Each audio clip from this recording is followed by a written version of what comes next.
પ્રકરણ 6 ગીતા અને ભક્તિ. માત્ર આધ્યાત્મિક પુરુષો જ નહીં, પણ બધા જ પુરુષો કોઈને કોઈ રીતે કોઈને કોઈ પ્રકારની ભક્તિ કરતા હોય છે. ભજ ધાતુ સેવા અર્થમાં છે, એટલે જે કોઈની પણ સેવા કરવી તે ભક્તિ છે. ઈશ્વર, દેવ, ગુરુ, સંત, રાષ્ટ્ર, માનવતા, કુટુંબ, માતા પિતા, પતિ પત્ની, સંતાન વગેરે અનેક ક્ષેત્રો ભક્તિના છે. એટલે જે ઈશ્વર ભક્તિ નથી કરતા તે પણ અન્ય કોઈની ભક્તિ કરતા જ હોય છે. ભક્તિનો અર્થ સેવા કરાયો, અને સેવાનો અર્થ બદલો મેળવવાની ઈચ્છા વિના સામા પાત્રને સુખ પહોંચાડવું તે. જો સેવાની કક્ષાઓ નક્કી થાય તો સૌથી શ્રેષ્ઠ સેવા આજ્ઞા પાલન છે. હનુમાન શ્રેષ્ઠ સેવક છે, કારણ કે તેઓ આજ્ઞા પાલનમાં તત્પર રહે છે. આજ્ઞાનું ઉલ્લંઘન કે ઉપેક્ષા કરીને જે સેવા થાય તે ઉત્તમ ન કહેવાય. માનો કે મારે સાદું ભોજન જ જમવું હોય અને તેમ કરવા મેં આજ્ઞા પણ કરી હોય, તો પણ કોઈ મિષ્ટાન જ બનાવે અને જમવા આગ્રહ કરે તો તે ઉત્તમ સેવક ન કહેવાય. તે ભાવનાતિરેકને કારણે, મોટાઈ બતાવવાના મોહના કારણે અથવા અન્ય કોઈ કારણસર આજ્ઞા પાળનાર સેવક કહેવાય. આજ્ઞા પાલનના પ્રેરક બળો 4 છે. એક ભય, બીજું દયા, ત્રીજું પ્રેમ અને ચોથું શ્રદ્ધા. ભયથી આજ્ઞા પાલન થાય તેને ભક્તિ ન કહેવાય.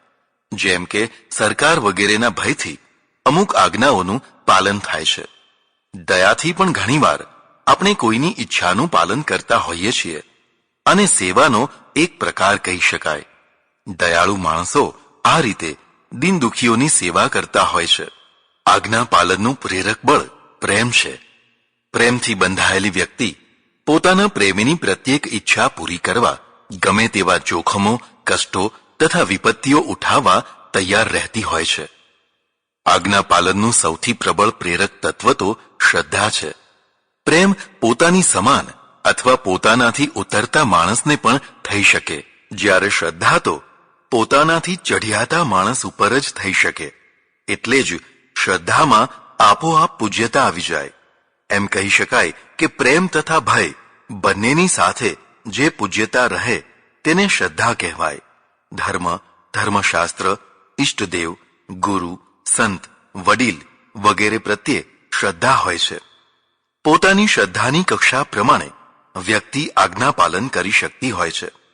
પિતાની આજ્ઞાનું પાલન કરનાર શ્રી રામ પિતૃભક્ત છે. નાસ્તિક માણસ પણ કોઈને કોઈ સ્થળે દયા, પ્રેમ તથા શ્રદ્ધાભાવ રાખતો હોય છે. તેથી તે પણ કોઈને કોઈની ભક્તિ તો કરતો જ હોય છે. પણ આપણું લક્ષ્ય તો અહીં પ્રભુ ભક્તિ છે. એટલે બીજી ચર્ચાને બાજુએ મૂકીને ભગવદ્ ગીતા કયા પ્રકારની ભક્તિને માને છે તે જાણવા પ્રયત્ન કરીશું. શિષ્ય જેમ ગુરુમાં, કન્યા જેમ વરમાં સંપૂર્ણ સમર્પિત પ્રત્યાર્પણ કરે છે, તેમ ભક્ત પણ ભગવાનમાં સંપૂર્ણ સમર્પિત થઈને પોતાના પ્રભુનું પ્રત્યાર્પણ મેળવે છે. સમર્પિત ભક્તને પ્રભુ પાસે કશું માગવું નથી પડતું. માગવાની કક્ષા અને સમર્પણને ભારે વિરોધ છે. માગવાનું મટી ગયા પછી જ સમર્પણ પ્રગટતું હોય છે. કન્યા જેમ વરના પગલે પગલે ચાલીને નિશ્ચિંત બનતી હોય છે, તેમ ભક્ત પણ પોતાના પ્રભુના ચરણે શરણે રહીને નિશ્ચિંત થતો હોય છે. કન્યા પક્ષે એક ભય ખરો. જો તેને દુષ્ટ વર મળ્યો હોય તો તેના પગલે પગલે ચાલતા સર્વનાશ પણ થઈ શકે છે. જ્યારે અહીં તો પ્રભુ એ જ પ્રભુ છે, તેના માટે તેવી કલ્પના પણ નથી. ભક્ત ભગવાનના ચરણ શરણને જેમ જેમ પામતો જાય છે, તેમ તેમ પ્રભુ સાથે તેની આત્મીયતા દ્રઢ થતી જાય છે. આ દ્રઢતાથી તે ધન્ય ધન્ય થઈ જતો હોય છે. સંપૂર્ણ ગીતા વારંવાર મનુષ્યને પ્રભુ પરાયણ થવા નિર્દેશ કરે છે.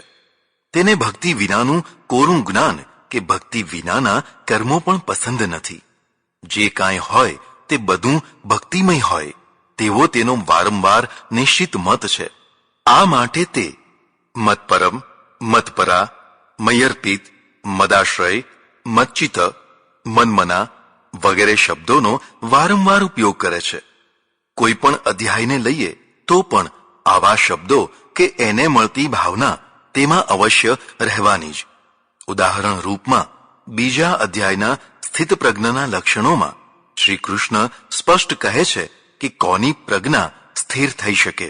તાની સર્વાણી સંયમ્ય યુક્ત આસીત મત્પરઃ વશે હિ યસ્યેન્દ્રિયાણી તસ્ય પ્રજ્ઞા પ્રતિષ્ઠિતા. જેની બધી ઇન્દ્રિયો વશમાં હોય અને જે મારામાં તન્મય રહેતો હોય, અર્થાત મને જ પરમ તત્વ માનતો હોય, તે જ સ્થિર પ્રજ્ઞાવાળો થઈ શકે. અહીં સર્વેન્દ્રિય સંયમની સ્થિતિ માટે મત્પરઃ કારણ છે. જે સાચા ભાવથી પ્રભુ પરાયણ છે તે જ સર્વેન્દ્રિય વશી થઈ શકે અને તે જ સ્થિત પ્રજ્ઞ થઈ શકે. આવી જ રીતે ચોથા અધ્યાયમાં 10મા શ્લોકમાં શ્રી કૃષ્ણ મન્મના શબ્દ દ્વારા બ્રહ્મરૂપ પામેલા ભક્તોની વાત કરે છે. રાગ, ભય તથા ક્રોધને વિગત કરીને મારામય થઈ ગયેલા અને મારો આશ્રય લેનારા એવા ઘણા જ્ઞાની પુરુષો જ્ઞાનરૂપી તપથી પવિત્ર થયેલા અંતે મારા સ્વરૂપને પામતા હોય છે.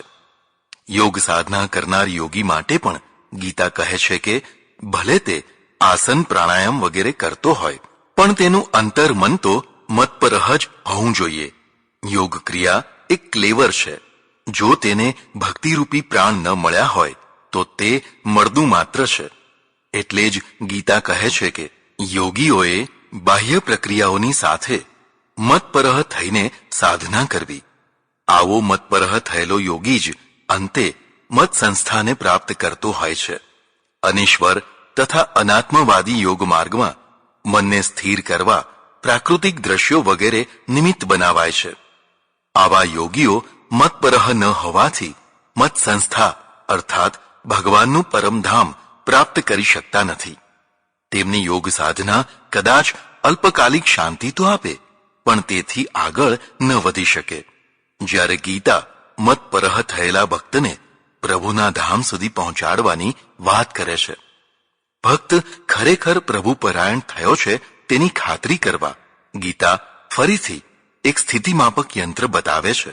યો મામ પશ્યતિ સર્વત્ર સર્વં ચ મયી પશ્યતિ તસ્યાહમ ન પ્રણશ્યામી સચ મે ન પ્રણશ્યતિ. જે ભક્ત બધામાં મારા દર્શન કરે છે અને બધા જ બ્રહ્માંડો મારામાં છે તેવું જુએ છે તેવા ભક્તનો હું કદી સાથ છોડતો નથી અને પેલો ભક્ત પણ કદી મારો સાથ છોડતો નથી. સર્વમાં પ્રભુ એટલે કે વ્યાપકતા અને પ્રભુમાં સર્વ એટલે કે આધારતા, આ બે દ્રષ્ટિઓ ધરાવનારા ભક્ત માટે કાશી મથુરા આંટા મારવાની જરૂર નથી. તેમ કાશી મથુરાનો દ્રોહ કરવાની પણ જરૂર નથી. જરૂર છે માત્ર બધામાં પ્રભુ અને પ્રભુમાં બધું જોવાની કે અનુભવવાની. જ્ઞાન અને વિજ્ઞાન કોને ન ગમે? જેને ન ગમે તે તો જીવનનો જ દ્રોહી કહેવાય. ગીતા જ્ઞાન વિજ્ઞાનને પણ યોગ માને છે. 7મો અધ્યાય જ્ઞાન વિજ્ઞાન યોગનો અધ્યાય છે. પ્રથમ શ્લોકમાં જ શ્રી કૃષ્ણ જ્ઞાન વિજ્ઞાનના અધિકારી માટે એક સાથે બે શબ્દો મૂકે છે. મય્યાસક્ત મનાહા એટલે કે મારામાં પ્રેમ કરનાર મનવાળા, મદાશ્રય એટલે કે મારો આશ્રય લઈને રહેનારા. હે પાર્થ, જેનું મન મારામાં પ્રેમાકુલ રહે છે તથા જે મારો આશ્રિત થઈને રહે છે તેવા જ્ઞાન વિજ્ઞાન દ્વારા સંશય રહિત થઈને કેવી રીતે મને જાણે છે તથા પામે છે તે તું સાંભળ. જ્ઞાન વિજ્ઞાન યુક્ત જે પ્રભુ ભક્ત હોય તેમાં તથા જ્ઞાન વિજ્ઞાનથી રહિત જે ભક્ત હોય તેમાં શું શું ભેદ હોય તે બતાવવા ગીતા ભક્તોને 4 ભાગમાં વહેંચે છે. 1. આર્ત એટલે કે દુખિયારા. 2. અર્થી એટલે કે લોભી લાલચુ. 3. જિજ્ઞાસુ એટલે કે જ્ઞાન પ્રાપ્તિની ઈચ્છાવાળો. અને 4. જ્ઞાની. આ જ્ઞાની ભક્ત ગીતાનું લક્ષ્ય છે. તેના માટે શ્રી કૃષ્ણ કેટલીક ઉત્તમ વાત કહે છે. તેષામ જ્ઞાની નિત્યયુક્ત એક ભક્તિર વિશિષ્યતે પ્રિયો હિ જ્ઞાનીનોત્યર્થમ અહમ સચ મમ પ્રિય. આ 4 ભક્તો ઉત્તમ છે પણ તેમાં જે ચોથો જ્ઞાની ભક્ત છે તે તો મને અત્યંત પ્રિય છે, કારણ કે જ્ઞાનીને હું અત્યંત પ્રિય લાગું છું. જો અર્જુન, જ્ઞાની ભક્ત તેને કહેવાય કે જે નિત્યયુક્ત હોય તથા બીજું તે એક ભક્તિ હોય. અહીં નિત્યયુક્ત તથા એક ભક્તિ શબ્દ વિચારવા જેવા છે. નિત્યયુક્તિ એટલે નિત્ય પ્રતિ પરમાત્મામાં ધ્યાન પરાયણ રહેનાર, અને એક ભક્તિ એટલે માત્ર એક જ પરમાત્માની ભક્તિ કરનાર. અજ્ઞાની ભક્ત ભક્તિમાં વારંવાર ભરતી ઓટ લાવે છે, એટલે નિત્યયુક્ત નથી રહી શકતો. બીજી તરફ આરતી, અર્થી વગેરે કારણોથી તે વારંવાર ઇષ્ટદેવોને બદલ્યા કરે છે. તેથી તે એક ભક્તિત્વ સ્થિર ન થાય ત્યાં સુધી ભક્તને જ્ઞાની ભક્ત ન કહેવાય. ગીતા એક પરમાત્માની ભક્તિ ઉપર વારંવાર ભાર મૂકે છે. તેને બહુભક્તિ કરનારો દ્વિધાવાળો ભક્ત પસંદ નથી. એટલે કહે છે કે સર્વ પ્રાણીઓમાં સ્થિત મને, પરમાત્માને એકમાત્ર પ્રભુ સમજીને જે ભજે છે તે યોગી સર્વ પ્રકારે વર્તતો હોવા છતાં પણ મારામાં જ વર્તી રહ્યો છે. હે પાર્થ, એવો જે પરમધામનો સ્વામી પરમાત્મા તે તો માત્ર અનન્ય ભક્તિ દ્વારા જ પ્રાપ્ત કરી શકાય છે. અહીં ભક્તિની સાથે અનન્યતા જોડી દેવાય છે.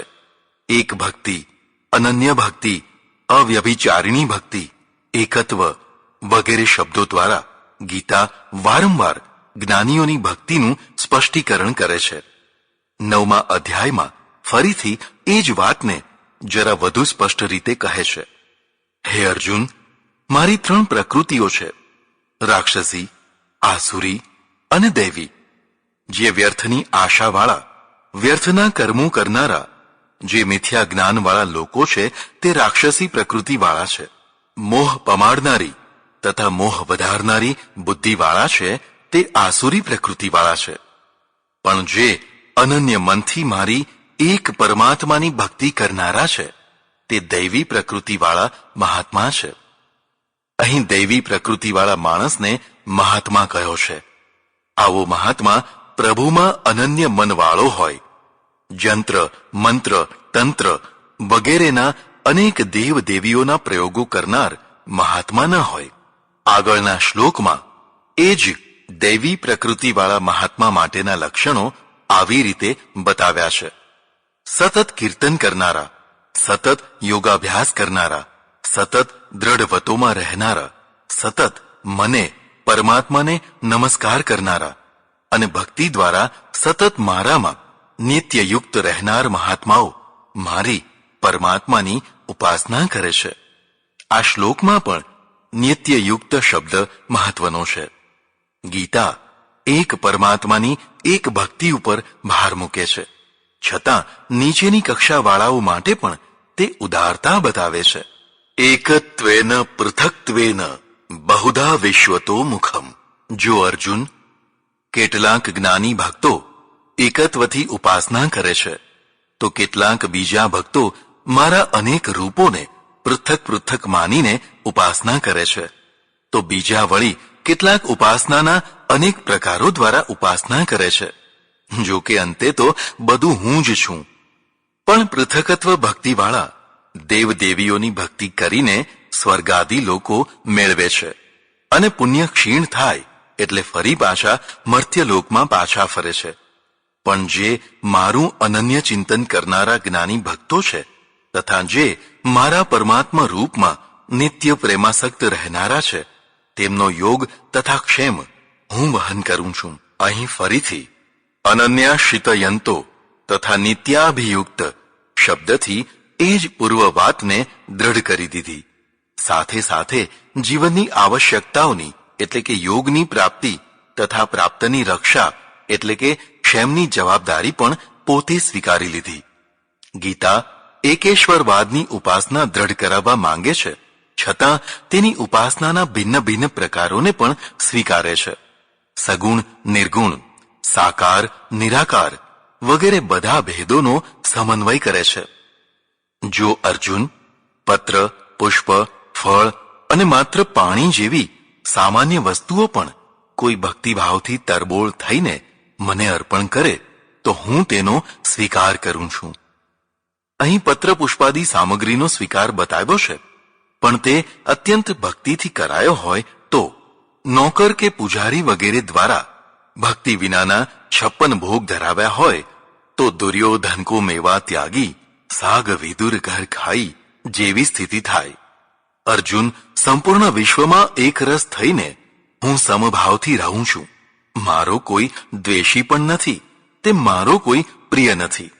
જો કોઈ અનન્ય ભક્તિથી મારું ભજન કરતો હોય તો તે મારામાં છે અને હું તેનામાં છું. પરમાત્મા પણ અર્જુન તથા દુર્યોધનમાં ભેદ કરે છે તેનું કારણ ઉપરના શ્લોકમાં બતાવ્યું છે.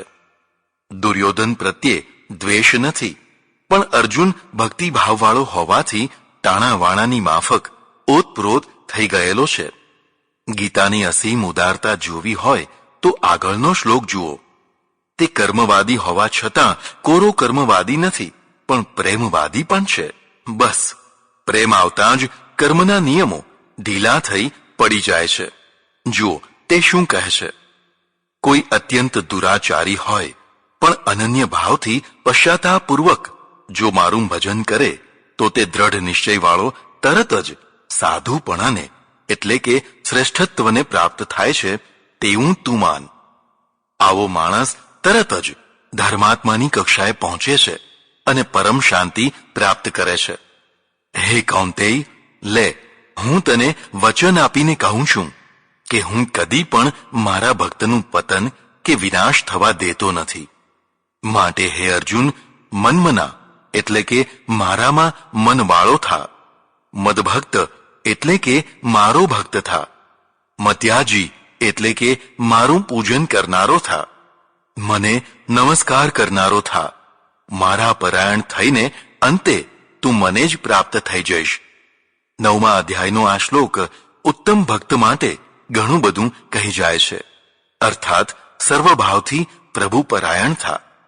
આવા જ્ઞાની ભક્તો કેવી રીતે પ્રસન્ન રહેતા હોય છે તે બતાવવા કહે છે. મચ્ચિતા મદ્ગત્રાણ બોધયંતઃ પરસ્પરમ કથયંતશ્ચ મામ નિત્યમ તુષ્યંતી ચ રમંતી ચ. મારામાં ચિત્તવાળા, મારામાં પ્રાણવાળા અર્થાત શ્વાસે શ્વાસે મારું રટણ કરનારા ભક્તો પરસ્પરમાં સત્સંગ દ્વારા મારો બોધ કરતાં કરતાં સદા આનંદ તથા સંતોષ પામીને સંસારરૂપી વૃંદાવનમાં રમણ કરે છે. આવા સતત યુક્ત થઈને અત્યંત પ્રીતિપૂર્વક મારું ભજન કરનારા ભક્તોને હું પોતે એવો બુદ્ધિયોગ આપું છું કે જેથી તે અંતે મને પામી શકે છે. અર્જુન, તેવા ભક્તો ઉપર પરમ કૃપા કરીને તેમના અંતઃકરણમાં રહેલા અજ્ઞાનનો, તમનો હું નાશ કરું છું. 11મા અધ્યાયમાં ભગવાન પોતાના દર્શન કોણ કોણ નથી કરી શકતું તથા કોણ કોણ કરી શકે છે તેનું સ્પષ્ટીકરણ કરતા જણાવે છે.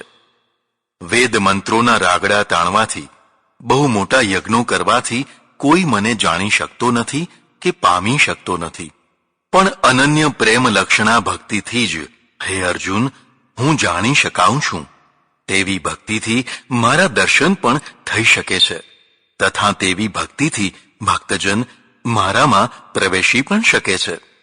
માટે હે પાંડવ, જે મારા માટે કર્મ કરનારો છે, જે મને જ પરમ તત્વ માનનારો છે, જે આસક્તિથી રહિત છે, જેને કોઈની સાથે વેરભાવ નથી, એવો મારો ભક્ત મને પ્રાપ્ત થાય છે.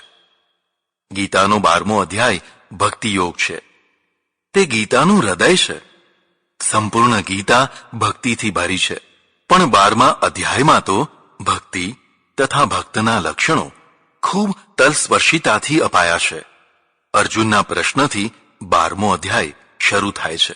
અર્જુન પૂછે છે કે અત્યાર સુધી વર્ણવેલા આપના ભક્તો અર્થાત સગુણ સાકારનું અવલંબન લેનારા ભક્તો તથા અવ્યક્ત એટલે કે નિર્ગુણ નિરાકાર પરમાત્માના ભક્તોમાંથી ઉત્તમ કક્ષા કોની કહેવાય?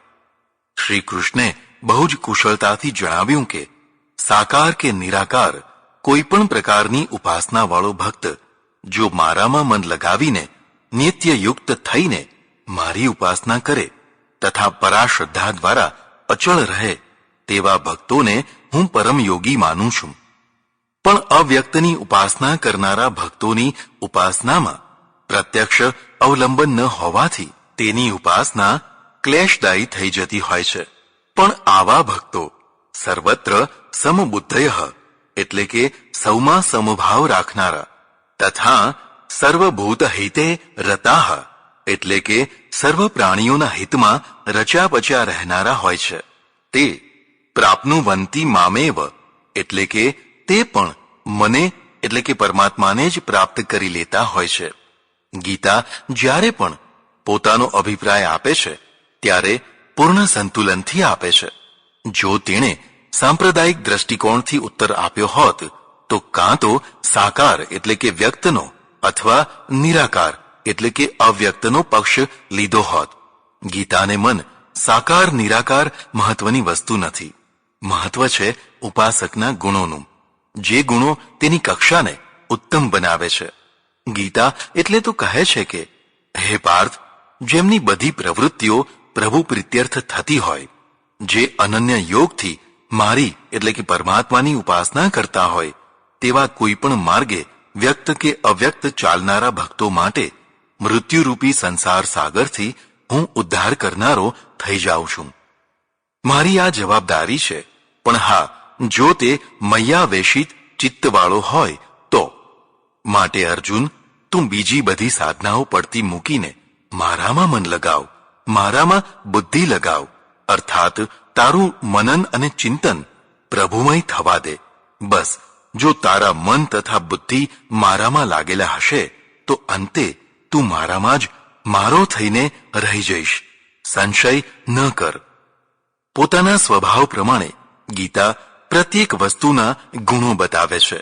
ગીતાએ પ્રબોધેલી ભક્તિ કરનાર ભક્તમાં કેવા કેવા ગુણો વિકસ્યા હોય તે બતાવવા ગીતા કહે છે કે જે સર્વ પ્રાણીઓનો દ્વેષ ન કરતો હોય, એટલું નહીં, જે સર્વ પ્રાણીઓ પ્રત્યે મૈત્રી ભાવ રાખતો હોય, જેનામાં કરુણા હોય, જે મમત્વ વિનાનો નિર્મોહી હોય, જે અહંકાર વિનાનો હોય, જે સુખ તથા દુઃખમાં સમભાવ રાખી શકતો હોય, જે સંતુષ્ટ હોય, જે સાધનામય જીવન જીવતો હોય, જેના નિશ્ચયો દ્રઢ હોય, જેના મન તથા બુદ્ધિ પ્રભુને અર્પિત થયેલા હોય, એવો જ મારો ભક્ત મને બહુ પ્રિય છે. ગીતા હજી પણ આગળ જતા ભક્તના ગુણો બતાવે છે. જેના વાણી વ્યવહારથી લોકો ઉદ્વેગ ન પામતા હોય અને જે લોકોના વાણી તથા વ્યવહારથી ઉદ્વેગ ન પામતો હોય તથા જે હર્ષ, ક્રોધ, ભય અને ઉદ્વેગથી મુક્ત હોય, તે ભક્ત મને પ્રિય છે. જે કોઈ પાસેથી કશી અપેક્ષા નથી રાખતો, જે શરીરથી, વસ્ત્રોથી પવિત્ર રહે છે, જે દક્ષ છે, જે સાંસારિક ખટપટોની ઉપેક્ષા કરનારો છે, જે પ્રતિક્રિયાથી વ્યથિત નથી થતો, જે સ્વાર્થની પ્રવૃત્તિઓ છોડનારો છે, તેવો મારો ભક્ત મને બહુ પ્રિય છે. જે હર્ષ નથી પામતો, કોઈનો દ્વેષ નથી કરતો, કોઈનો શોક નથી કરતો, કોઈની પાસેથી કશી ઈચ્છા નથી કરતો, જે શુભ અશુભના પ્રભાવથી મુક્ત રહે છે, તેવો ભક્ત મને પ્રિય લાગે છે. જે શત્રુમિત્ર તથા માન અપમાનમાં સમભાવ રાખી શકે છે, જે શીત ઉષ્ણ તથા સુખ દુઃખમાં પણ સમભાવ રાખી શકે છે, જે આસક્તિ વિનાનો છે, જેને નિંદા તથા સ્તુતિ સમાન છે, જે ઓછું બોલનારો, સંતુષ્ટ રહેનારો, જે નિવાસ સ્થાનથી બંધાયેલો ન હોય અને જેની મતિ સ્થિર થયેલી હોય, તે ભક્ત મને અત્યંત પ્રિય લાગે છે. ઉપરના શ્લોકમાં ભક્તોના ગુણો બતાવ્યા છે. સાકાર કે નિરાકાર કોઈ પણ ઉપાસકમાં આ ગુણો વિકસ્યા હોય તો તે ભક્ત છે. જો આ ગુણો વિકસ્યા ન હોય તો તે ભક્ત ન કહેવાય. પછી તે ગમે તેટલા ટીલા ટપકા કરે કે માળાની બેરખા પહેરે. ભક્ત તથા ભક્તિનું જે સ્વરૂપ ગીતામાં બતાવ્યું છે તે વિશ્વના કોઈ પણ ધર્મને માન્ય થઈ શકે તેવું છે. પણ જો તે ધર્મ માત્ર બાહ્યાચાર ઉપર જ ભાર આપતો હોય તો ગુણ વિકાસ સાધી શકે નહીં. ગીતા સાધના દ્વારા જે સિદ્ધિ બતાવે છે તે છે ભક્તિની પ્રાપ્તિ. જીવાત્મા ઉપાસના કરતા કરતા બ્રહ્મભાવ અર્થાત પ્રભુમય ભાવનાવાળો થાય છે ત્યારે તેને ભક્તિની પ્રાપ્તિ થાય છે. આવો ભક્ત પણ સંન્યાસીની માફક ન શોચતી ન કાંક્ષતી, એટલે કે શોક નથી કરતો, ઈચ્છા નથી કરતો, સર્વ પ્રાણીઓમાં સમભાવવાળો થઈને મારી એટલે કે પરમાત્માની ભક્તિને પ્રાપ્ત કરે છે. ઈશ્વરનો સાક્ષાત્કાર પણ ભક્ત દ્વારા થાય છે તેવું ગીતા અનેક વાર સૂચવે છે. ભક્ત્યા મામ ભિજાનાતિ યાવાન્યશ્ચાસ્મિ તત્વતઃ તતો મામ તત્વતો જ્ઞાત્વા વિશતે તદનમ તરમ. પરમાત્મા કેવો છે, કેટલો છે વગેરે તેના બધા જ સ્વરૂપને ભક્ત ભક્તિ દ્વારા જ જાણી શકતો હોય છે. આવી રીતે ભક્તિ દ્વારા સાક્ષાત્કાર કરીને તે ભક્ત પ્રભુમાં પ્રવેશ પામતો હોય છે, અર્થાત પ્રભુમય બની જતો હોય છે. અર્જુન, માટે તું સર્વભાવથી પરમાત્માના શરણે જા. આટલું ગીતા જ્ઞાન સંભળાવ્યા પછી પણ જો તને દ્રઢતા ન આવી હોય તો સાંભળ, અત્યંત ગુહ્ય જ્ઞાન સાંભળ. તું પરમાત્મામાં મનવાળો થા, પ્રભુનું ભજન કરનારો થા, પ્રભુ ભક્ત થા, પ્રભુને વારંવાર નમસ્કાર કર. તું મારો અત્યંત પ્રિય છે, એટલે હું પ્રતિજ્ઞા કરું છું કે જો તું મારી આજ્ઞા પ્રમાણે કરીશ તો અવશ્ય પ્રભુને પ્રાપ્ત કરી લઈશ. અર્જુન, તું બધા અધર્મોને છોડ અથવા બીજી અનેક પ્રકારની સાધનાઓ છોડ અને માત્ર મારા એક જ પરમાત્માના સ્વરૂપને માનીને શરણે આવી જા. તે ગમે તેટલા પાપ કર્યા હશે તો પણ શરણાગત જીવાત્માને પરમાત્મા બધા પાપોથી બચાવીને અંતે મોક્ષ આપતા હોય છે. અર્જુન, આ શરણાગતિ દશા છે, તે મારી પરમ ભક્તિ છે. ઉપાસકો માટે ગીતા પરમ પથ પ્રદર્શક છે. આખી ગીતામાં વારંવાર ભક્તિ તથા ભક્તની જે વાતો કરાય છે તેને વારંવાર શ્રવણ મનન કરવાથી કેટલીક વાતો નિશ્ચિત થાય છે. 1. પરમાત્માની અનાસક્તિ ભાવથી ભક્તિ કરવી. 2. જ્ઞાની ભક્તિ પ્રભુને બહુ પ્રિય છે. 3. એક ભક્તિ, અનન્ય ભક્તિ, સ્થિરમતિ, અવ્યભિચારિણી ભક્તિ, દ્રઢ નિશ્ચય વગેરે શબ્દો વારંવાર વાપરીને ગીતાએ બહુમુખી અને અનિશ્ચિત ઉપાસના પ્રત્યે અણગમો બતાવ્યો છે. 4. ભક્તના નિશ્ચિત ગુણો હોય છે. આ ગુણોથી જ કોઈ ભક્ત થઈ શકે છે. 5. ભક્તિથી જ ઈશ્વર સાક્ષાત્કાર થઈ શકે છે. 6. સાકાર નિરાકારના ઝઘડા કર્યા કરવા તેના કરતાં ગુણોની વૃદ્ધિ કરવી હિતાવહ છે. અને 7. ભક્ત નિષ્ક્રિય ન હોય પણ સર્વભૂત હિતે રતઃ હોય. પ્રકરણ 7. ગીતા અને જ્ઞાન. આપણા આધ્યાત્મિક જગતમાં જ્ઞાન અને જ્ઞાની શબ્દો ભરપૂર રહે છે. જ્ઞાન માર્ગ નામનો નિશ્ચિંત માર્ગ પણ પ્રચલિત છે. જ્ઞાન કોને કહેવાય તથા જ્ઞાની કોને કહેવાય એ બાબતમાં સૌના અલગ અલગ મત છે. જેમ કે તત્વને સચોટ જાણવું તે જ્ઞાન, અને આવા જ્ઞાનવાળા જ્ઞાતા પુરુષને જ્ઞાની કહેવાય. આવો મત ન્યાયાદી શાસ્ત્રોનો છે. સાંખ્યાદી શાસ્ત્રો વિવેક જ્ઞાનને જ જ્ઞાન માને છે, જેનો અર્થ છે પ્રકૃતિ તથા પુરુષ બંનેનું અલગ અલગ વાસ્તવિક સ્વરૂપ જાણવું તે. આવો વિવેક કરનાર જ્ઞાની અથવા વિવેકી પુરુષ કહેવાય.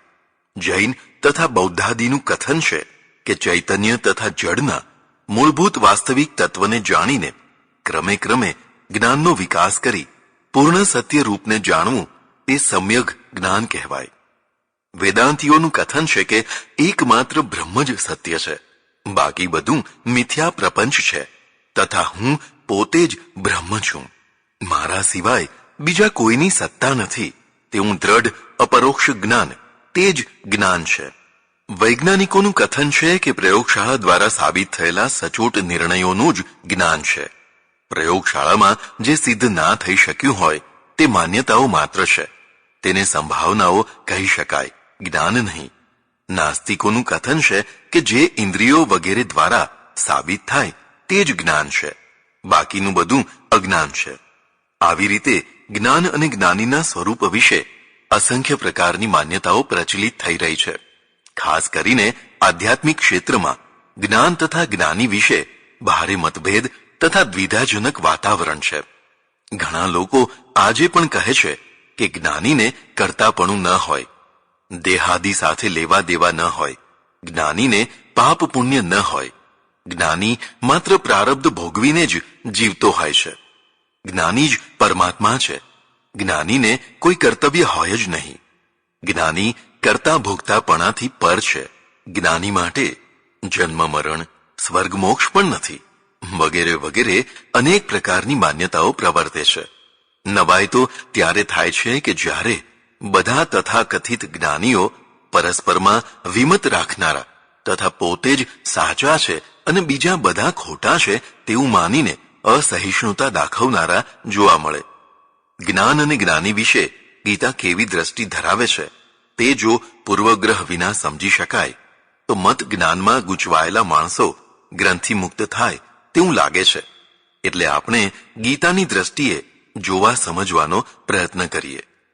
ગીતા જ્ઞાનની શરૂઆત પાપ નિવૃત્તિની જિજ્ઞાસાથી શરૂ કરીને 18મા અધ્યાયના 63મા શ્લોકમાં ઇતિ શબ્દ સાથે ગુપ્તમાં ગુપ્ત જ્ઞાન આપીને જ્ઞાનનું સમાપન કરે છે. જ્ઞાન માટેની શરૂઆત જાણવા જેવી છે. અર્જુન પૂછે છે, કથમ ન જ્ઞેય મસ્માભિઃ પાપાદસ્માન નિવર્તિતુમ. હે જનાર્દન, અમે સગી આંખે જોઈ રહ્યા છીએ કે આ ભીષણ યુદ્ધથી અનેક કુળોનો નાશ થઈ જશે. આ મહાપાપથી અટકવાનું અમારે કેમ ન સમજવું? અર્થાત યુદ્ધ અટકી જાય, હિંસા ન થાય, કુળનો નાશ ન થાય તેવું જ્ઞાન અમારે કેમ ન જાણવું? પૂર્વ પક્ષ જેટલો પ્રબળ તથા સચોટ હોય તેટલો જ ઉત્તર પક્ષ પ્રભાવશાળી બને. અર્જુનનો પ્રશ્ન પ્રબળ તથા સચોટ છે, પણ તે પૂર્વ પક્ષ છે. શ્રી કૃષ્ણ નથી ઈચ્છતા કે ભલે ત્યારે યુદ્ધને ટાળીને તું સંન્યાસી થઈ જા. તે ઈચ્છે છે કે હવે તો યુદ્ધ થવું જ જોઈએ, કારણ કે શાંતિ માટેના બધા પ્રયત્નો નિષ્ફળ ગયા છે. શ્રી કૃષ્ણ યુદ્ધની બાબતમાં સ્પષ્ટ તથા દ્રઢ છે, જ્યારે અર્જુન યુદ્ધ કરવાની બાબતમાં સ્પષ્ટ નથી અને દ્રઢ પણ નથી. તે ભારે દ્વિધા અનુભવે છે. બંને પક્ષો જો દ્રઢ હોય તો જ્ઞાનચર્યાને સ્થાન જ ન રહે. અર્જુનની દ્વિધા જ ગીતા જ્ઞાનની ભૂમિકા છે. તે કહે છે કે ધર્મને સમજવામાં ભૂલ થવાથી અત્યારે હું મૂઢ ચિત્તવાળો ધર્મ સંમૂઢ ચેતાહા થઈ ગયો છું. મારા માટે જે પણ હિતકારી હોય તે નિશ્ચિત રૂપથી આપ કહો. મને સારું લાગતું નહીં, પણ મારા માટે સારા પરિણામ આપતું જે હોય તે કહો. પ્રભો, હું તમારો શિષ્ય છું, તમારો શરણાગત છું. મને સત્ય હિતકારી ઉપદેશ આપો. અર્જુનમાં શિષ્યભાવ સ્થિર થયો છે તેવી પ્રતીતિ થયા પછી શ્રી કૃષ્ણે જ્ઞાન ચર્ચા શરૂ કરી. જે નિશ્ચય વિનાના દ્વિધામાં ભટકનારા માણસો છે તેમનું જ્ઞાન અનેક શાખાઓ વાળું તથા અનિર્ણાયક હોય છે. પણ જો કુરુનંદન વ્યાવસાયાત્મિકા એટલે કે નિશ્ચયવાળી બુદ્ધિથી થનારું જ્ઞાન તો એક જ છે, એટલે તે દ્રઢ તથા સ્પષ્ટ હોય છે. આવા જ્ઞાન યોગથી તું કર્મબંધનોને કાપી શકીશ. પણ ફળોની વાસનાવાળા વેદના વાદોમાં રત રહેનારા, અનેક પ્રકારની અટપટી ક્રિયાઓના કર્મકાંડ કરનારા, ભોગ તથા ઐશ્વર્યમાં રત રહેનારા સમાધિ ભાવમાં પોતાની બુદ્ધિને વ્યવસાયાત્મિકા એટલે કે દ્રઢ નિશ્ચયવાળી બનાવી શકતા નથી. અર્થાત તું કર્મફળ વાસનાવાળા કર્મકાંડો છોડીને જ્ઞાન માર્ગમાં સ્થિર થા. આવો બુદ્ધિયુક્ત જ્ઞાની પુરુષ પાપ અને પુણ્ય બંનેના પ્રભાવથી મુક્ત રહે છે. આવા બુદ્ધિયુક્ત જ્ઞાની મહાપુરુષો જન્મબંધનથી વિનિર્મુક્ત થઈને પરમપદને પ્રાપ્ત કરે છે. જ્યારે તારી બુદ્ધિ આ મોહ કલીલ અર્થાત મોહરૂપી મેલને ત્યજી દેશે ત્યારે જ તું ઉચ્ચ પદ પામીશ. અનેક પ્રકારના મતો, પંથો, સંપ્રદાયોના સિદ્ધાંતો સાંભળીને તારી બુદ્ધિ વિભ્રમિત થઈ ગઈ છે. પણ જ્યારે તે નિશ્ચિતતાને પ્રાપ્ત થશે ત્યારે તું યોગી થઈશ. જો અર્જુન, આ બુદ્ધિ એટલે કે જ્ઞાનને હાનિ પહોંચાડનાર બે મુખ્ય તત્વો છે.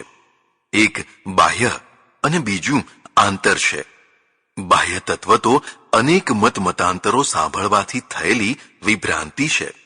પણ તેના કરતાં પણ અંદરથી જ્ઞાનનો નાશ કરનારા તત્વો ભયંકર છે. સાંભળ, વિષયનું ચિંતન કરવાથી તેમાં આસક્તિ પ્રગટે છે. આસક્તિથી વાસના પ્રબળ થાય છે. વાસના એટલે કે કામને પૂરી કરવામાં અડચણરૂપ થનાર પ્રત્યે ક્રોધ પ્રગટે છે. ક્રોધથી મોહ થાય છે. મોહથી સ્મૃતિનાશ થાય છે. સ્મૃતિભ્રંશથી બુદ્ધિનાશ એટલે કે જ્ઞાનનો નાશ થાય છે. અને જ્ઞાનના નાશથી જીવાત્માના ઉજ્જવળ જીવનનો વિનાશ થાય છે. આ શ્લોકોમાં બુદ્ધિ નાશાત પ્રણશ્યતિ વાક્યથી નાશ ન થવા ઈચ્છતા મનુષ્યો માટે જ્ઞાન યોગની સ્પષ્ટ મહત્તા બતાવી છે. પણ જો સાધક ઉપરની વિનાશ પ્રક્રિયાથી બચી શક્યો હોય તો તે પ્રસન્ન ચિત્તવાળો થઈને સંસાર સુખોને ભોગવતો છતાં સ્થિર બુદ્ધિ પ્રાપ્ત કરી લે છે. ગીતા વારંવાર સાધ્ય સાધનની સીડી બતાવે છે. જો આ જ્ઞાન યોગને સિદ્ધ કરવો હોય તો તેના માટે ઉચ્ચ ભાવના જરૂરી છે.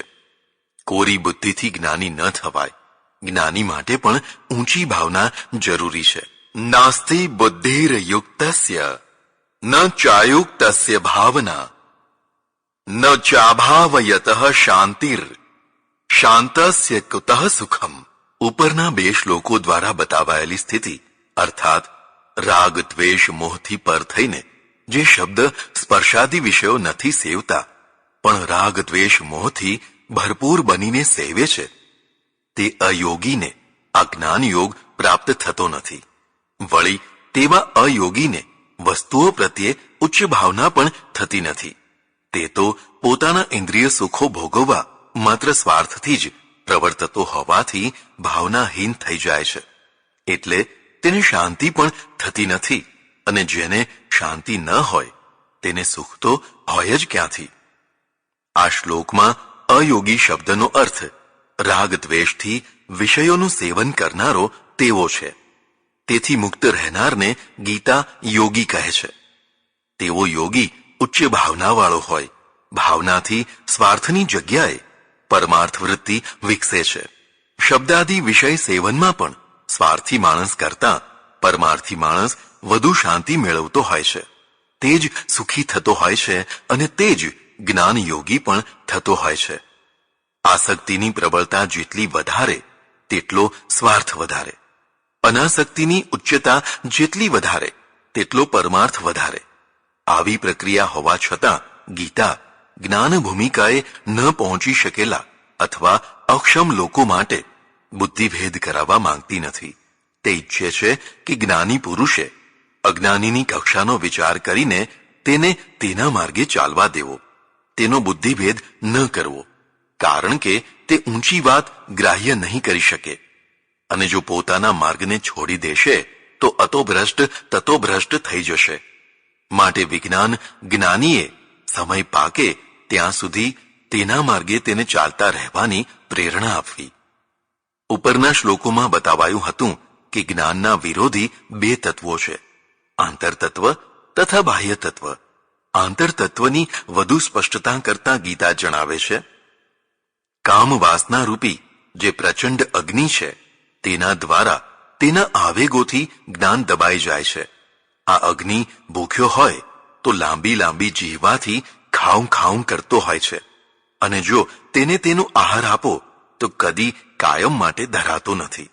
જ્ઞાનનો ખરો વૈરી તો આંતરનો કામ છે.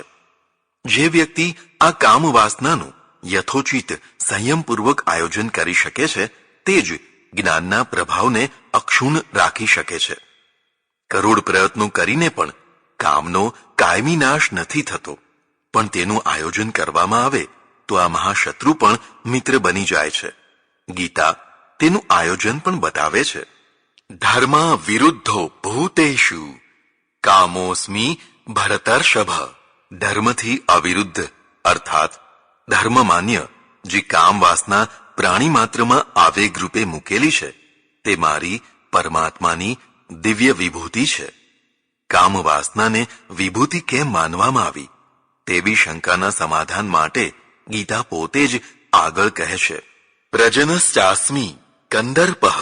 એ કંદર્પ એટલે કે કામદેવ દ્વારા પ્રજનન થતું હોવાથી તેમાંથી રામ, કૃષ્ણ, બુદ્ધ, મહાવીર, ઈસુ, ગાંધી વગેરે વિભૂતિઓ ઉત્પન્ન થાય છે. માટે તે પરમાત્માની વિભૂતિ છે. તેનું વ્યવસ્થિત આયોજન જ તેના આવેગની અશાંતિથી બચાવે છે. જેનામાં એ કામ શક્તિ હોતી જ નથી અથવા જેનામાં પૂરતા પ્રમાણમાં નથી હોતી તે શાંતિ નથી ભોગવતો, પણ સૌથી વધુ અશાંત તથા દુઃખી હોય છે.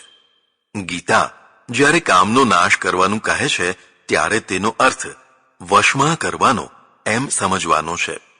જો કામનો સદંતર નાશ થાય, જે શક્ય જ નથી, તો ગીતાના જ કહેવા પ્રમાણે તે પ્રભુની વિભૂતિ રૂપ થઈને સંસાર વૃદ્ધિના પવિત્ર કાર્યથી હીન થઈ જાય. ધર્મયુક્ત કામનો પણ નાશ એટલે પ્રભુની વિભૂતિનો નાશ થયો કહેવાય. એટલે અહીં કામરૂપમ દુરાસદમ કહીને જય શત્રુ મહાબાહો કહેવાનો ભાવ એ છે કે કામને વશમાં કર, જેથી તે અશાંતિ, વ્યગ્રતા, ઉદ્વેગનું કારણ ન બને, પણ મિત્ર બને. કામને મિત્ર બનાવ્યા વિના માનસિક શાંતિ શક્ય જ ન થઈ શકે. મિત્ર બનેલા કામ જ્ઞાન, વૈરાગ્ય, તપ, ત્યાગ વગેરે ઉત્તમ ગુણોનો સહાયક થતો હોય છે. ગુંગળાયેલો, દબાયેલો કે મૂંઝાયેલો કામ જ્વાળામુખી પર્વતની માફક વિસ્ફોટિત થઈને અશાંતિ, ઉદ્વેગ, વ્યગ્રતા, વ્યાકુળતા, ચંચળતાનો લાવારસ ફેંક્યા કરતો હોય છે. જેની પ્રબળ જાળમાં કામને જડમૂળથી નાશ કરવા નીકળેલા મૂર્ખ મનુષ્યો કાળા મેષ થઈ જતા હોય છે. એટલે ગીતા કામને વિભૂતિ માને છે. જો તે જીતાયેલો હોય તો વિભૂતિ, પણ જો તે લગામ વિનાનો થઈ ગયો હોય તો શત્રુ. જેમ રસાયણ ઔષધ જીતાયેલું હોય તો શરીરને નિર્વ્યાધિ તથા મહાબળવાન બનાવે, પણ જો તે જ રસાયણ કાચું રહી ગયું હોય તો શરીરને હાડપિંજર બનાવી સ્મશાન ભેગું કરે. કામ પણ રસાયણ જેવું તત્વ છે. કામ જો શુદ્ધ રસાયણ બને તો તે રામ રસાયણમાં પણ સાધક બને. ગીતા આટલું સમજાવ્યા પછી જ્ઞાનનો મહિમા બતાવે છે. જેના કર્મો જ્ઞાનરૂપી અગ્નિમાં બળીને ખાક થઈ ગયા હોય તેને જ્ઞાનીજનો પંડિત કહે છે. જ્ઞાનાગ્નિ સર્વ કર્માણી ભસ્મ સાત્કુરુતે તથા. જ્ઞાનરૂપી પ્રચંડ અગ્નિ જ્ઞાનના બધા કર્મોને ભસ્મ જેવા બનાવી દે છે. સર્વ કર્માખિલમ પાર્થ જ્ઞાને પરિસમાપ્યતે. સંપૂર્ણ કર્મો જ્ઞાન પ્રાપ્તિમાં વિરમિત થઈ જતા હોય છે. ગીતાના ઉપરના 3 વાક્યો વિચારવા જેવા છે. જ્ઞાનરૂપી અગ્નિમાં કર્મ બળી જાય છે. જ્ઞાનમાં બધા કર્મોની સમાપ્તિ થઈ જાય છે. આ 2 મુખ્ય વાતો છે. કર્મ બળી જાય છે તેનો અર્થ કર્મ કરવાની આસક્તિ તથા ફળ મેળવવાની આસક્તિ બળી જાય છે તેમ સમજવું ઠીક લાગે છે. જો ખરેખર કર્મો બળી જતા હોય તો ગીતાના જ કર્મ સિદ્ધાંતથી વિરોધ થશે. જ્ઞાન પ્રાપ્તિ માટેના પ્રયત્નો તથા જ્ઞાન પ્રાપ્તિ એ પ્રવૃત્તિની પરાકાષ્ઠા હોવાથી જ્ઞાને પરિસમાપ્યતે કહ્યું છે. અર્થાત બધી પ્રવૃત્તિનો છેડો જ્ઞાન છે. જો જ્ઞાન પ્રાપ્ત થાય તો બધું પ્રાપ્ત થયું કહેવાય. આ રીતે જ્ઞાનીનો મહિમા બતાવ્યો છે. ગીતા પોતાના આશ્રિતને મૂઢ રાખવા નથી માંગતી, એટલે તે જ્ઞાનનો મહિમા બતાવીને જ્ઞાન પ્રાપ્તિ માટે વારંવાર પ્રેરણા આપે છે. અર્જુન, તત્વદર્શી જ્ઞાનીઓને પ્રણામ કરવાથી, પરિપ્રશ્ન કરવાથી તથા તેમની સેવા શુશ્રૂષા કરવાથી તે દયાળુઓ તને જ્ઞાન આપશે. જ્ઞાનરૂપી નાવ દ્વારા તું સંસાર સમુદ્રને તરી જઈશ. નહીં જ્ઞાનેન સદૃશમ પવિત્રમ ઇહ વિદ્યતે. જ્ઞાનની બરાબર કોઈ બીજી વસ્તુ પવિત્ર નથી. આવું જ્ઞાન લાંબી સાધના પછી સાધક સ્વયં પોતે પોતાનામાં જ પામે છે. શ્રદ્ધાવાન લભતે જ્ઞાનમ. જે શ્રદ્ધાળુ ભક્ત હોય તે જ આવું અધ્યાત્મ જ્ઞાન પ્રાપ્ત કરી શકે છે. સંશયાત્મા વિનશ્યતિ. પણ જે અશ્રદ્ધાળુ સંશય કરનારો માણસ છે તે કદી પણ અધ્યાત્મ જ્ઞાનને પામી શકતો નથી. સંશયાલુ માણસને નથી તો લોકસુખ મળતું, નથી પરલોકની પ્રાપ્તિ થતી. કારણ કે પ્રત્યેક સ્થળે તેની સંશય વૃત્તિ તેને આત્મીયતા તથા તાદાત્મ્ય ભાવ પ્રાપ્ત થવા દેતી નથી. માટે જ્ઞાનરૂપી તલવાર દ્વારા આ સંશયરૂપી શત્રુને કાપી નાખ. હે ભારત, ઉઠ, ઉભો થા અને યુદ્ધ કર. ત્રીજા અધ્યાયની સમાપ્તિમાં કામનો નાશ કર એમ કહ્યું. અહીં સંશયનો નાશ કર એમ કહ્યું. બંનેનું મૂળ અજ્ઞાન એટલે કે મોહ બતાવ્યું છે. જ્ઞાનથી જ અજ્ઞાન દૂર થાય તે માટે વારંવાર જ્ઞાન પ્રાપ્તિ ઉપર ભાર મૂક્યો છે. અજ્ઞાનેનાવૃતમ જ્ઞાનમ તેન મોહ્યંતિ જંતવઃ. અજ્ઞાનથી જ્ઞાન ઢંકાઈ જાય છે, તેથી પ્રાણીઓ ભ્રાંતિમાં પડીને મોહ પામે છે. પણ જેને સાચું જ્ઞાન પ્રાપ્ત થયું હોય તેવું અજ્ઞાન પણ આપોઆપ દૂર થયું હોય. આવા જ્ઞાની પુરુષો સૂર્યની માફક પરમાત્માના દર્શન કરતા હોય છે. જ્ઞાન નિર્દૂત કલ્મષાહ. જ્ઞાન દ્વારા જેમના પાપ ખરી પડ્યા છે તેઓ જન્મ મરણથી મુક્ત થઈ જાય છે. જ્ઞાનીઓના વ્યવહારમાં વિષમ ભાવ નહીં પણ સમભાવ રહેતો હોય છે.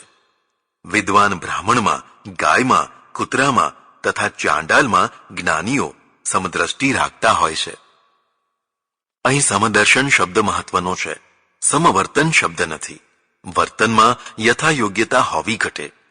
દ્રષ્ટિ દ્વારા વ્યક્તિની આધ્યાત્મિકતા માપી શકાય, એટલે અહીં સમદ્રષ્ટિ ઉપર ભાર મુકાયો છે.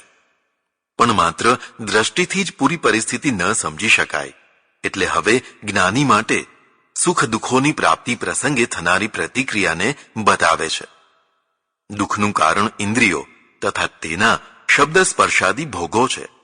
તે આદિ અંતવાળો છે એવું સમજીને તેમાં એટલે કે ભોગોમાં જે આસક્તિપૂર્વક ચોંટી ના જાય તેને જ્ઞાની પુરુષ કહેવાય.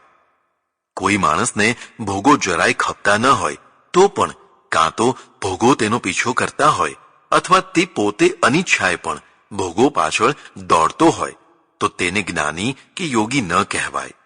ગીતા આ બાબતમાં બતાવે છે કે શરીરનો ત્યાગ કર્યા પહેલા એટલે કે મૃત્યુ પહેલા જે પુરુષ કામ ક્રોધાદિના આવેગોને સહી શકતો હોય છે તે જ્ઞાની તથા યોગી છે. તે જ સુખી માણસ છે. વેગોમાં તણાઈ જનારો જ્ઞાની કે યોગી નથી. એટલું તો નક્કી થયું કે શરીર છે ત્યાં સુધી કામ ક્રોધાદિના વેગો આવતા જ રહેવાના. આ પ્રકૃતિ નિર્મિત પ્રક્રિયા છે. વેગો આવે જ નહીં તેવું માનવું કે મનાવવું ભ્રાંતિ છે, અજ્ઞાન છે. પણ આ વેગોને સહન કરવા સમુદ્રની ચટ્ટાનો જેમ સમુદ્રના મોજાના પ્રવાહો સહન કરે છે તેમ તે યોગ તથા જ્ઞાનની પ્રતીતિ છે. સહન ન કરી શકાય તે અપરાધ નથી, પાપ નથી, કારણ કે માણસ દુર્બળ છે. પણ સહન ન થતા હોવા છતાં પોતાને જ્ઞાની કે યોગી બતાવો તે પાપ છે. માણસ થઈને રહે તો તેની દુર્બળતા સહ્ય જ હોવી જોઈએ. પણ માણસ પોતાને ભગવાન, યોગી, જ્ઞાની, સિદ્ધ વગેરે કક્ષાએ પ્રસ્થાપિત કરવાનો ડોળ કરે તો તે અસહ્ય અને અક્ષમ્ય છે. ગીતા જ્ઞાનને પણ તૃપ્તિનું કારણ માને છે. જેમ અન્નથી, જલથી, ભોગોથી માણસને કાલિક તૃપ્તિ થતી હોય છે તેમ જ્ઞાન વિજ્ઞાનથી પણ માણસને તૃપ્તિ થતી હોય છે. જીવનમાં કોઈ એકાદ ક્ષેત્ર પણ તૃપ્તિનું હોવું જોઈએ, પછી તે ગમે તે ક્ષેત્ર હોય. કોઈની પાસે અપાર ધનરાશિ છે તેની તેને તૃપ્તિ છે. કોઈની પાસે સ્વાસ્થ્ય તથા સૌંદર્ય ભર્યું શરીર છે તેની તેને તૃપ્તિ છે. કોઈની પાસે સ્વજનોની અનુકૂળતા છે તેથી તેની તેને તૃપ્તિ છે. તો કોઈની પાસે જ્ઞાન વિજ્ઞાનનો પ્રચુર રાશિ છે તેની તેને તૃપ્તિ છે. આવી તૃપ્તિ તથા તૃપ્તિઓ જીવનને નિરાશ તથા નિરસ નહીં બનવા દે. પણ કોઈને નથી ધન, નથી સ્વજન છે તો ખરા પણ અતૃપ્ત કરનારા છે. નથી સૌંદર્ય કે નથી આરોગ્ય, નથી જ્ઞાન કે નથી વિજ્ઞાન, ચારે તરફ અતૃપ્તિ છે. આવા માણસો માટે જીવન બોજરૂપ બની જતું હોય છે. ગીતા જ્ઞાન વિજ્ઞાનથી તૃપ્ત થયેલા પુરુષને જ્ઞાની માને છે. ગીતા માત્ર જ્ઞાનથી તૃપ્ત થવાની વાતો જ કરીને અટકી જતી નથી. તે પોતે જ્ઞાન વિજ્ઞાન કોને કહેવાય તે સમજાવવા આખો અધ્યાય એટલે કે જ્ઞાન વિજ્ઞાન યોગ રચે છે. જ્ઞાનમ તેહમ સવિજ્ઞાનમ ઇદમ વક્ષ્યામ્ય શેષતઃ. વિજ્ઞાન સહિત જ્ઞાનને હવે પ્રકાશિત કરું છું. અર્જુન, તું તે સાંભળ. 7મા અધ્યાયમાં જ્ઞાન વિજ્ઞાનની વિસ્તૃત ચર્ચા કરી છે. તેને અહીં ઉતારવાનું ટાળવું ઠીક લાગે છે, કારણ કે ગ્રંથનું ક્લેવર વધી જાય. સુજ્ઞ પુરુષોએ તે મૂળ ગીતામાં જ જોઈ લેવી. 9મા અધ્યાયમાં પણ જ્ઞાનમ વિજ્ઞાન સહિતની વાત આવી છે, જેને અન્ય પ્રકરણમાં સમાવવા પ્રયત્ન થશે. જ્ઞાન પ્રદાતા પણ પોતે જ સ્વયં પ્રભુ છે. જો તેની પ્રેમપૂર્વક સતત ભક્તિ કરવામાં આવે તો તેવી હૈયાધારણ પણ ગીતા આપે છે. ગીતા તેને રૂપકમાં જ્ઞાન દીપેન ભાસ્વતા કહે છે, અર્થાત અત્યંત પ્રકાશવાળો જ્ઞાનોનો દીવો હું પ્રગટાવી આપું છું. અને જ્ઞાનીઓમાં જ્ઞાનને પોતાની વિભૂતિ પણ માને છે. જ્ઞાનમ જ્ઞાનવતામહમ. અત્યાર સુધી જ્ઞાન તથા જ્ઞાનીના સ્વરૂપને સ્પષ્ટ કરવા ગીતાએ પ્રયત્નો કર્યા, પણ યોગી, ભક્ત વગેરેની માફક ગીતા વિસ્તારથી સ્પષ્ટ રીતે જ્ઞાન જ્ઞાનીના લક્ષણો 13મા અધ્યાયમાં બતાવે છે. ગુણ લક્ષણો વિના ગીતાને સંતોષ થાય જ નહીં. તે જ્ઞાન જ્ઞાની માટે જે ગુણો બતાવે છે તે પ્રત્યેક જિજ્ઞાસુએ જાણવા અને યાદ કરવા જેવા છે. 1. અમાનીપણું, અદંભીપણું, અહિંસા, પ્રેમ, ક્ષમાભાવ, સરળતા, વિદ્યાચાર્યની સેવા, પવિત્રતા, સ્થિર બુદ્ધિ અને મનનો સંયમ. 2. ઇન્દ્રિયોના ભોગો પ્રત્યે વૈરાગ્ય, અહંકાર રહિતતા, જન્મ મરણ જરા તથા રોગોમાં દુઃખ તથા દોષો જોતા રહેવું. 3. અનાસક્તિ, સ્ત્રી પુત્રાદિ વગેરે પ્રત્યે મમતાનો અભાવ, પ્રિય અપ્રિયની પ્રાપ્તિમાં ચિત્તની સમાનતા. 4. પરમાત્મામાં અનન્ય યોગથી નિર્દોષ અને દ્વિધા વિનાની સ્પષ્ટ ભક્તિ, એકાંત પ્રિયતા, જનસમૂહમાં અરતિ. 5. અધ્યાત્મ માર્ગમાં નિત્ય સ્થિતિ અને તત્વજ્ઞાનનું દર્શન. આટલા લક્ષણો જ્યાં હોય ત્યાં જ્ઞાન છે એમ માનવું. આથી ઉલટા લક્ષણો હોય ત્યાં અજ્ઞાન સમજવું. જ્ઞાનના બતાવેલા લક્ષણોને જો ઉલટાવી દઈએ તો આવા લક્ષણો થાય, જેમ કે અત્યંત માનીપણું, દંભીપણું, હિંસા, વૈરભાવ, કુટિલતા, વિદ્યાદાતા આચાર્યની નિંદા, અપવિત્રતા, ચંચળતા, માનસિક વ્યગ્રતા, ઇન્દ્રિય લોલુપતા, અહંકારીપણું, જન્મ મરણ જરા વગેરેમાં આસક્તિ, સ્ત્રી પુત્ર ઘર વગેરેમાં મોહ, ઇષ્ટ અનિષ્ટની પ્રાપ્તિમાં હર્ષ કે શોક, પ્રભુ ભક્તિનો વિરોધ, ટોળામાં રહેવું, લોકોનું મનોરંજન કરવું, અધ્યાત્મ જ્ઞાન પ્રત્યે અણગમો, તત્વજ્ઞાનની ઉપેક્ષા વગેરે વગેરે. આવા ઉલટા લક્ષણો જેનામાં હોય તેને અજ્ઞાન તથા અજ્ઞાની માનવા. જ્ઞાન તથા જ્ઞાનીના લક્ષણોમાં ગીતાએ ક્યાંય લખ્યું નથી કે જગતને મિથ્યા માને તથા પોતાને પરમાત્મા માને તે જ્ઞાની કહેવાય. આ વિષય જિજ્ઞાસુઓએ ધ્યાનથી તપાસવો. 14મા અધ્યાયની શરૂઆત પણ જ્ઞાનોમાં જે ઉત્તમ જ્ઞાન તેને સમજાવવા થઈ છે.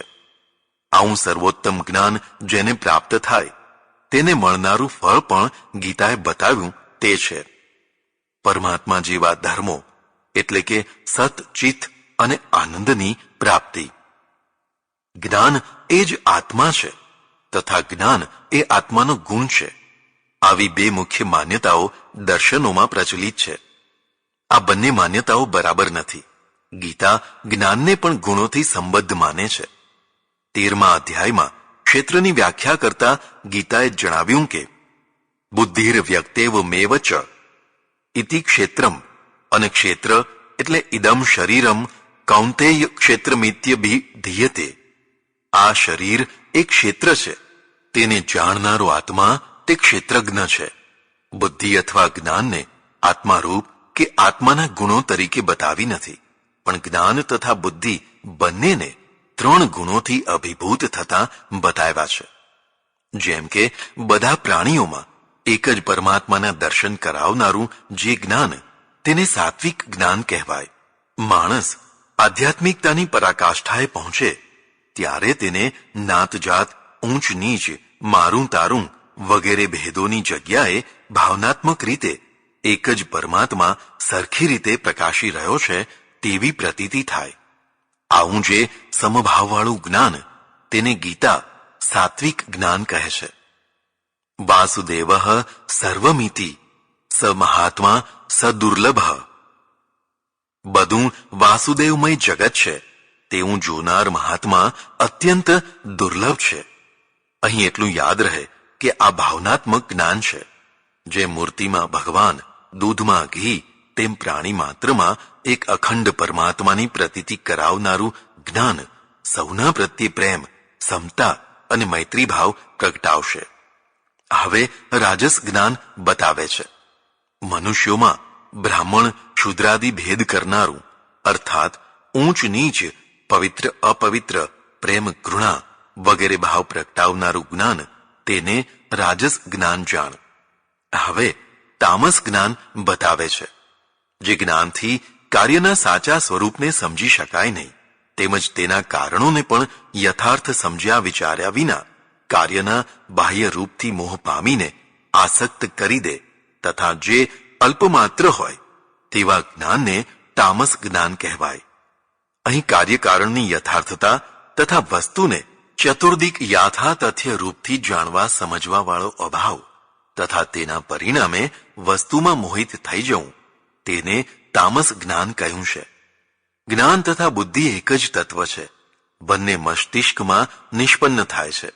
ગીતામાં પણ જ્ઞાન તથા બુદ્ધિ લગભગ સમાન અર્થમાં વપરાયા છે. છતાં અહીં ગુણભેદથી જ્ઞાનના 3 ભેદ બતાવ્યા પછી બુદ્ધિના 3 ભેદ બતાવે છે. તે મારી સમજણ પ્રમાણે પરિણામના ભેદો સૂચવવા માટે છે. જેમ કે સાત્વિક જ્ઞાનનું શું પરિણામ, રાજસિક જ્ઞાનનું શું પરિણામ વગેરે. હે પાર્થ, સાત્વિક બુદ્ધિના આટલા લક્ષણો છે. 1. જે પ્રવૃત્તિના તથા નિવૃત્તિના સાચા અર્થને જાણે. 2. જે કાર્ય તથા અકાર્યને સચોટ જાણે. 3. જે ભય તથા મોક્ષને પણ સાચા રૂપમાં જાણે, તેને સાત્વિક બુદ્ધિ કહેવાય. જે ધર્મ, અધર્મ, કાર્ય, અકાર્ય વગેરેને યથાર્થ રીતે જાણી શકતી નથી તેવી બુદ્ધિને રાજસી બુદ્ધિ કહેવાય. જે અધર્મને ધર્મ તથા બધા પદાર્થોને અવળા સમજે તેવી ઉલટી બુદ્ધિને તામસી બુદ્ધિ કહેવાય. ગીતા પોતાના સમાપનમાં જણાવે છે કે ઇતિ તે જ્ઞાન માખ્યાતમ ગુહ્યાદ ગુહ્યતરમ મયા વિમૃશ્યેત દશેષેણ યથેચ્છસી તથા કુરુ. આ અત્યંત ગુપ્તમાં ગુપ્ત જ્ઞાન મેં તને કહ્યું. હવે તેનું ચિંતન મનન કરીને જે ઠીક લાગે તે પ્રમાણે કર. અર્જુન, આપણા આ ગીતા સંવાદને જે વારંવાર ભણશે તે જ્ઞાન યજ્ઞનો કરતા થશે. તેના આવા જ્ઞાન યજ્ઞથી હું બહુ જ પ્રસન્ન થઈશ. આ રીતે ગીતાએ જ્ઞાનનું સ્વરૂપ, લક્ષણો, પરિણામ તથા સાધન વગેરે બાબતોની તલસ્પર્શી ચર્ચા કરી છે. ગીતાનું જ્ઞાન વ્યાવહારિક છે તથા પારમાર્થિક પણ છે, પણ તરંગી નથી. ઉત્તરવર્તી કાળમાં જે દર્શનો થયા તેમણે નકારાત્મક જ્ઞાનને જ્ઞાન માની લીધું, જેથી લોકોનું જીવન નકારાત્મક, તરંગી, અવ્યાવહારિક, અકર્મણ્યતા પોષક, પલાયનવાદી તથા મિથ્યાવાદી થઈ ગયું. ગીતા આવા કુમાર્ગથી પાછા વાળીને લોકોને સકારાત્મક જીવન તરફ દોરે છે.